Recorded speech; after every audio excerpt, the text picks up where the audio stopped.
The AC broke down during a heat wave, so I asked if I could stay at my girlfriend Ronnie's place for the night. She said no without hesitation. We agreed, no living together before marriage. Hernandez, can't you respect my beliefs? I apologized and let it go. Ronnie was traditional. I'd always respected that, and this time was no different. But that night, too hot to sleep, I was mindlessly scrolling and stumbled across my company intern Nick's Instagram. Landlord kicked me out last minute. Thank God my boss took me in, otherwise I'd be sleeping on the street. The background in the photo was familiar. It was Ronnie's apartment. I stared at my phone screen and lit a cigarette. So my conservative girlfriend was only conservative with me. Ronnie only said one thing to me. Are you a princess? You can't sleep without AC? God, that's pathetic. Can guys stop being so dramatic? I closed my eyes. That photo wouldn't leave my head. Nick had posted a shot of his lower half in a suitcase. He was wearing my slippers, dressed in pajamas, standing in Ronnie's apartment. I had barely walked out her door before he walked in, and the whole time, Ronnie had been rushing me out. Hernandez, don't you have things to do? You're so clingy, you know that? Go home. I've got an emergency at work coming up. Turns out there was no work emergency. The emergency was Nick. He was a new intern at my company, and we hadn't exactly hit it off. I'd mentioned it to Ronnie once. She didn't seem to care, or even really listen. I had no idea she knew him. She never brought it up. But clearly, Nick was spending the night at her place.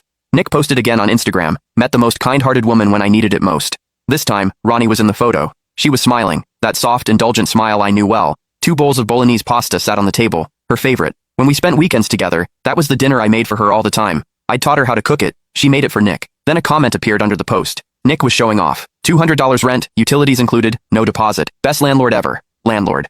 Ronnie let Nick move in. A dull, suffocating ache spread through my chest. Ronnie rented an apartment near the office for convenience. 2 bedrooms, 1 living room. She used to have a roommate, but after the girl moved out, no one suitable came along. Worried about the rent pressure, I'd offered to help cover it. Kind of funny, looking back. The monthly rent was $2,500, and I was the one paying it. She wouldn't let me stay, but Nick moved in for $200. I remember the first time I asked to stay over at Ronnie's. We were deep in the honeymoon phase. She turned me down firmly. I respected it. The second time was after I helped her move furniture and came down with a sudden fever. She sent me home, told me not to get her sick. There was a third time too, though Ronnie had probably forgotten. My landlord evicted me on short notice, barging in the middle of the night and throwing my stuff out the door. Furious and panicked, I dragged my suitcase and called Ronnie. She ripped into me. Hernandez, are you insane? You're a grown man. You could sleep on the street if you had to. Why are you waking me up at this hour?